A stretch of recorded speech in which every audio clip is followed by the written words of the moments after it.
Summarizing week one of the new Trump administration would take hours. As you well know, we don't have hours. But here are some of the biggest headlines. America's definition of legal immigration and its protections now under sweeping review. Enforcement of laws against illegal immigration now stricter than the first Trump administration. There's been greenlighting of fossil fuel exploration and use, also more aggressive than the first Trump time around. There's a new emphasis on cutting taxes, building artificial intelligence, and accelerating the use of Bitcoin and other digital currencies, using the federal government's power to expand all of those. And then within a federal government, new strident hostility to diversity, equity, inclusion. That will clearly echo through the 2 million-member federal workforce and quite likely send shudders through the private sector. Also, blanket pardons for even the most violent and unrepentant of the January 6th rioters. And just today, President Trump said he wants to close down the Federal Emergency Management Agency. I'll also be signing an executive order to begin the process of fundamentally reforming and overhauling FEMA, or maybe getting rid of FEMA. I think, frankly, FEMA is not good. Those remarks, as natural disasters, as we all know, have become more frequent and more costly. Now, much more than this happened in week number one. But on these topics, we will do our best to cover and review them all. Camilo Montoya-Galvez starts us off. Weijia Jiang at the White House. Camilo's here with me. Weijia's at the White House. Camilo first. What's the latest on the immigration front? Well, we are now getting striking images, Major, on how the Trump administration is implementing the president's long-anticipated crackdown on illegal immigration and really immigration across the board. The White House has put out video and images of the new troops at the border helping Customs and Border Protection erect border barriers to repel illegal crossings. That was a multi-billion-dollar project that the Biden administration had halted. Now it is back up and running. We have also seen now images of Guatemalan migrants who cross into the U.S. illegally being deported back to their home country on Department of Defense military aircraft. That is a huge change because typically Immigration and Customs Enforcement has used its own planes to deport people to Mexico or to other countries across the world, including to Guatemala. So we are already seeing the striking images behind this crackdown. On a policy level, we also know that now the administration is moving swiftly to try to deputize state and local law enforcement to help the administration carry out immigration arrests, giving them the authority to act as immigration officers and to enforce federal immigration law. And they are seeking to also grant the same powers to several Justice Department law enforcement agencies like the DEA, ATF, and FBI. Camilo, what do we know about the number of those deported and whether or not they all fall into a category that the president repeatedly refers to as hardened criminals? Well, the White House has said that since the president took office, hundreds of people have been deported to Mexico or other countries. That is not necessarily out of the ordinary. It is pretty routine. The Biden administration was also deporting hundreds of people on a weekly basis, especially from the U.S.-Mexico border, recent border crossers. It is a combination of people who are recently crossing the U.S.-Mexico border, who are no longer allowed to request asylum under another directive by President Trump, and also people who are being arrested in so-called sanctuary jurisdictions across the country like Chicago, New York, and Denver, and who in many cases have criminal records. So it is a combination of people who are being arrested in the interior of the country, but also recently arrived immigrants at the border. Camilo, one other thing, sensitive areas.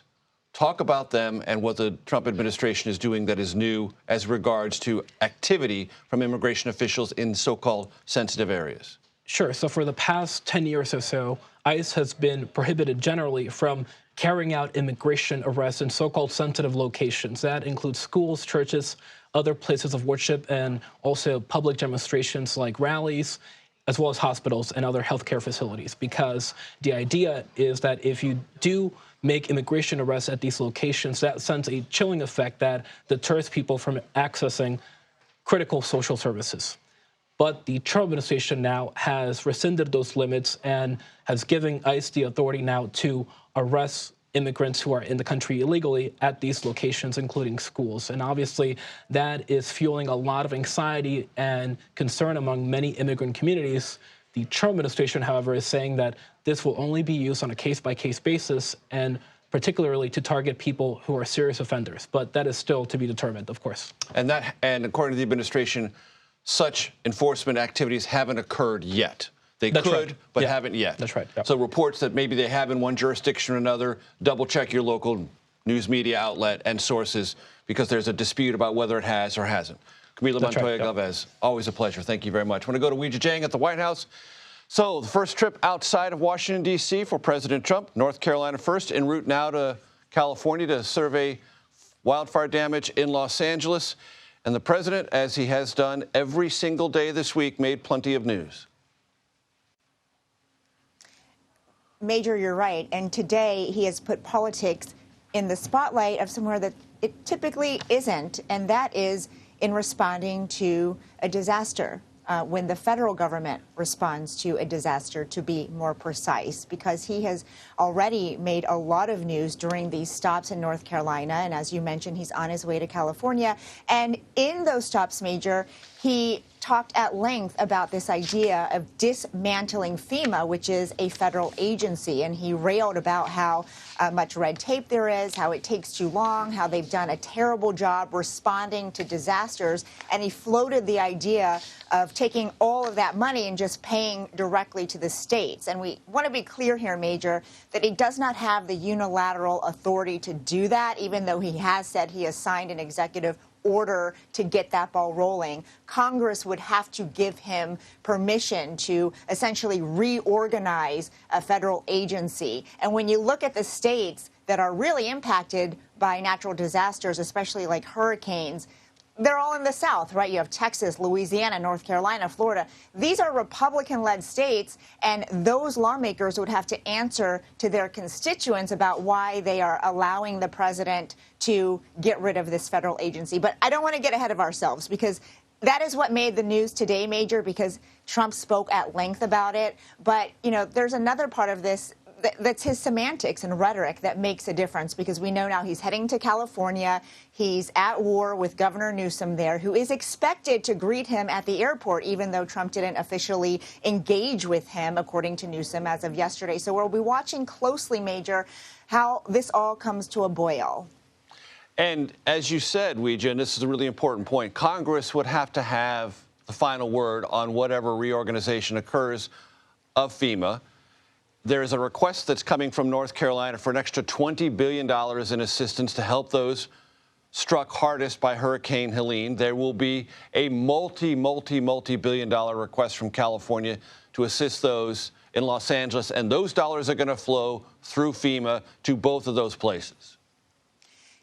Exactly. And today, the president actually said, you know, he is eager to help North Carolina, because remember, this ravaged part that he went to visit happened to be a very red part of the state that supported President Trump in the election, which he talked about. And he also talked about the fact that he wants to put conditions on the aid to California. He said, well, in order for California to get access to this federal money, number one, they have to have voter ID for elections. And number two, they have to turn the water back on.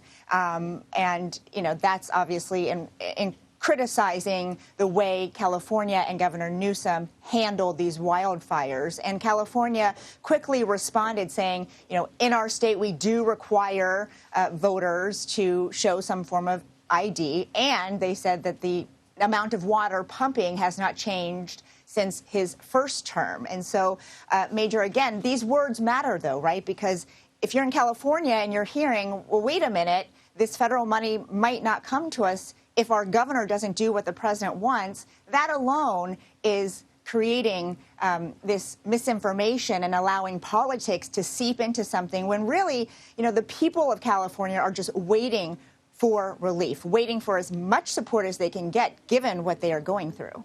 Of course, Weijia, and this also would have to flow through Congress, and you'd need 60 votes in the Senate.